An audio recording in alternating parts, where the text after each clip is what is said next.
I first became aware of the show because I actually auditioned for the pilot. Danica and I, and pretty much every other young actress our age in Hollywood auditioned for the part of Winnie.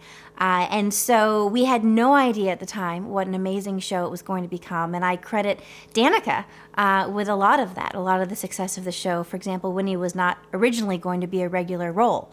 But because of her performance, the producers decided to make her a regular character, and that really helped drive those storylines. So that's how I initially found out about the show. I was auditioning for the part of Winnie, and when I was not cast, Carol Black and Neal Marlens indicated that they wanted to, write a part for me down the line if the show got picked up. So hence Becky Slater arose. When I read the script for Steady As She Goes, the first episode that I was in, I absolutely loved the part. I loved how spunky she was, how energetic. And then when I read the second script, which was the episode in which Kevin breaks up with her and she punches him out, I was even more enthralled with this role and this very complex character, this little girl who stands up for herself and doesn't let herself get pushed around. I loved that. She stands up for herself, and she stands up for herself in ways that are not always the most productive. But she was 12 years old, so give her a break. But she was treated poorly by someone she really liked, and she decided to lash back and stand up for herself in a way that unfortunately made his life difficult for a while. So they brought in a boxing coach from UCLA, which was so much fun because they could have just choreographed the scene and had me fake it, but they had a boxing coach come in, show me the moves, explain the difference between a right hook and an uppercut. And so I actually got to learn the theory behind boxing, which was great. And he was standing right off to the side the whole time. So I actually got to learn to box, which was great. And it felt effortless. And Fred is such a great actor. He was fantastic because I wasn't actually making contact with him.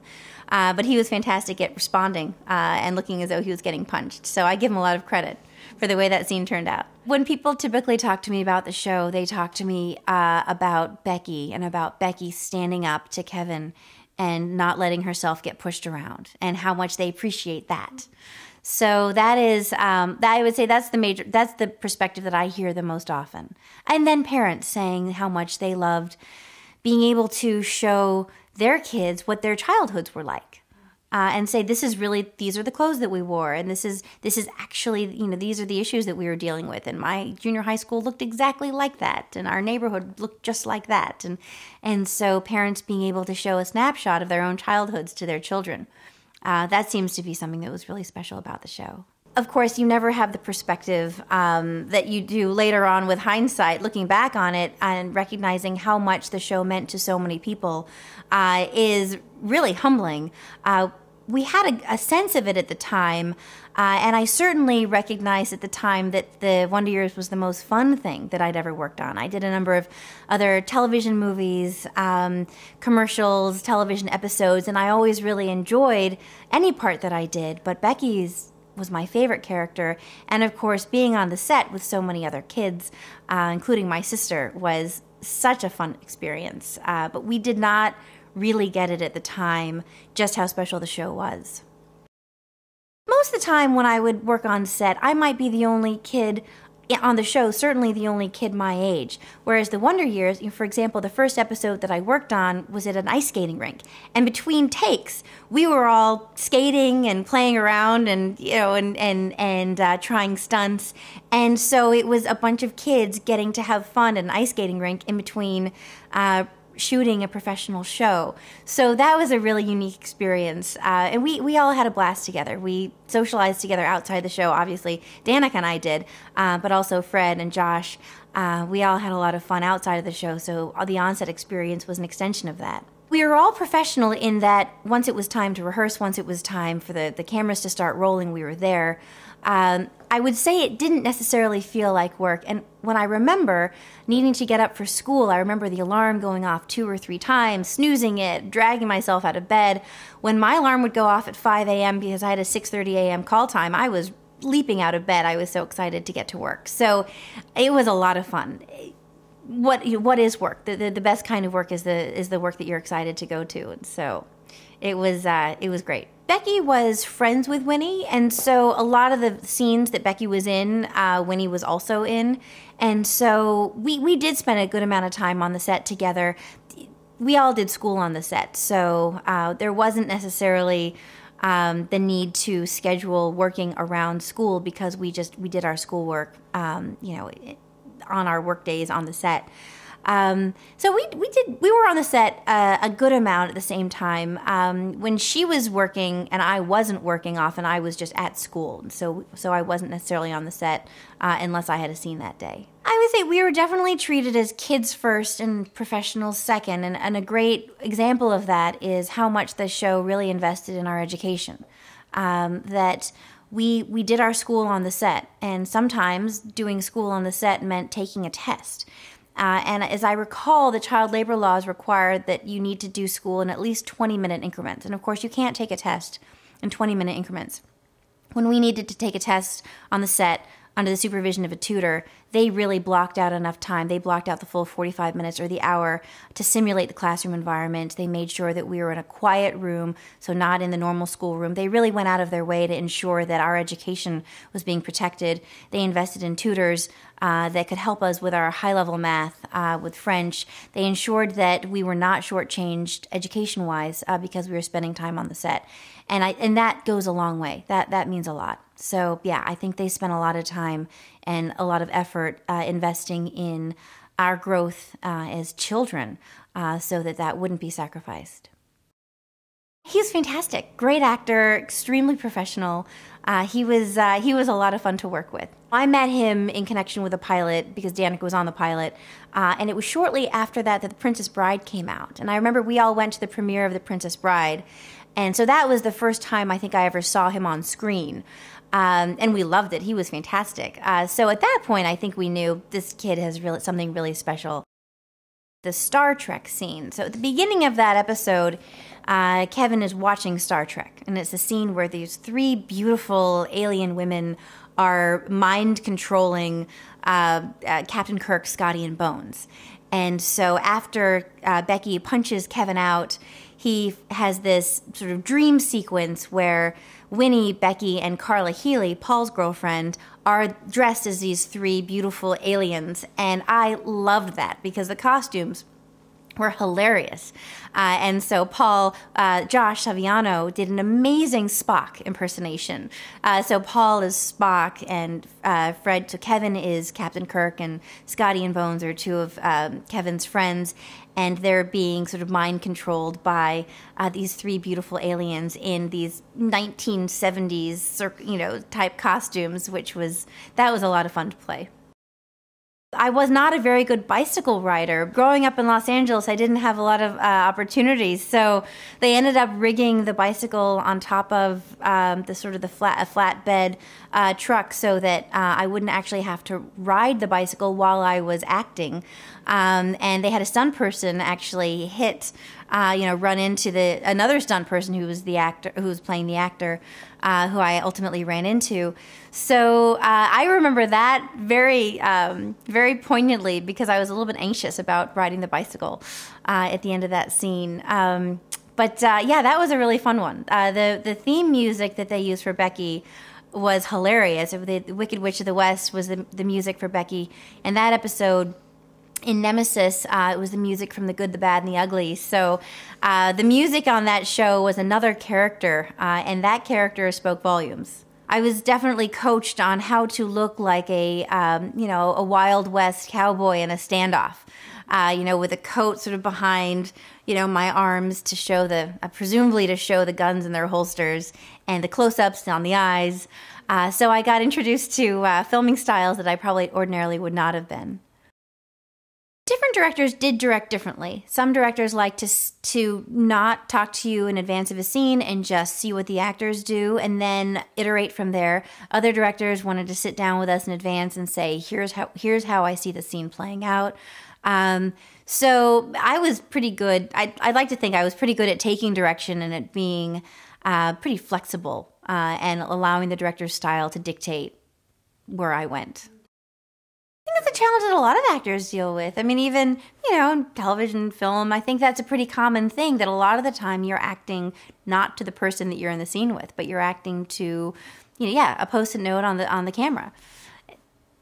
Just part of the job. When you think about an audition, you're auditioning to a casting director who's generally not giving you much back. They're reading, they may be reading the lines, or maybe they've got an assistant who's reading the lines, but they're just watching you to see how you're doing. And so that's an even more artificial scenario.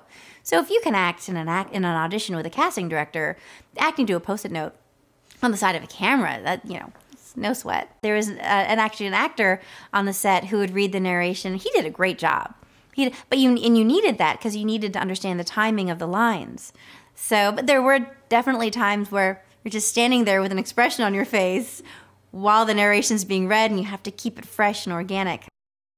I think about Winnie theme song that came on. I love the ba-dum, ba-dum, bum, ba-da. You knew that Danica was going to show up and her hair was going to be shining and she was going to look beautiful, and Kevin was going to be floored by her. And so I love that music. But every episode, the music really was a character, played so well with what was going on screen, and I'm just thrilled that the licensing did end up getting worked out. I think the late 60s, early 70s are such an iconic time period that we were certainly aware of it. And, our parents were growing up during that time period. And so we were aware of, the Vietnam protests. So I would say that we're fairly well steeped in what was going on at the time. And then in terms of the music, my father is a huge Beatles fan. And so we grew up listening to the Beatles. So I was familiar with a good amount of the music in advance. And then, of course, as I grew up, I became more familiar with that music because people our age, love it. I think kids today love it. And it really honors the different generations that are depicted. It honors the kids who are trying to make their way through just junior high and their relationships with all of this drama going on around them. It honors, Kevin's older sister, Karen, is very much involved in the protests. And then, of course, her parents, and Kevin's parents, they come from an earlier generation and they don't understand a lot of what's going on, and they don't understand the rebellion, and they're not comfortable with the rebellion. And I think the show does a great job at honoring their perspective as well. So I think the show did a fantastic job. My parents and my sister were very focused on education, and so was I. And we went to a great private school here in Los Angeles, where the other students and the teachers were very focused on our education and getting us prepared for college. And I really enjoyed school. I loved history. I loved math. I was a calculus tutor. I really enjoyed the education process. And when I was 16, my mom and I went on a college tour. We flew to the East Coast and we started in Amherst, Massachusetts, and we drove all the way down to D.C. And went to all the colleges that I thought I might want to apply to, and did tours and got really excited about it, and ultimately ended up going to Yale. And I just, I pursued what I loved. And my goal was to continue opening doors for myself, was to increase my optionality with every decision that I made. It wasn't to close a door. And so when I started at Yale, I actually took some theater studies classes, but realized I was enjoying my economics and my history classes much more. And so then I pursued what I enjoyed. I absolutely loved academia. I actually thought about for a little while going into academia, going into history. I did a master's degree at Oxford, focusing on the later Roman Empire, the reactions of the senatorial elite to the barbarian incursions, and the sort of crisis of mindset that created in the late 5th century. And I thought about potentially getting my PhD and becoming an academic, and then I decided that I wanted to be a little more grounded. I wanted what I did to have impact in the real world. I went to law school, which I absolutely loved. And when I was in law school, I met my now husband, just a wonderful guy who we've been married for almost 10 years. And so everything since then has been wonderful, of course, because I've had him at my side.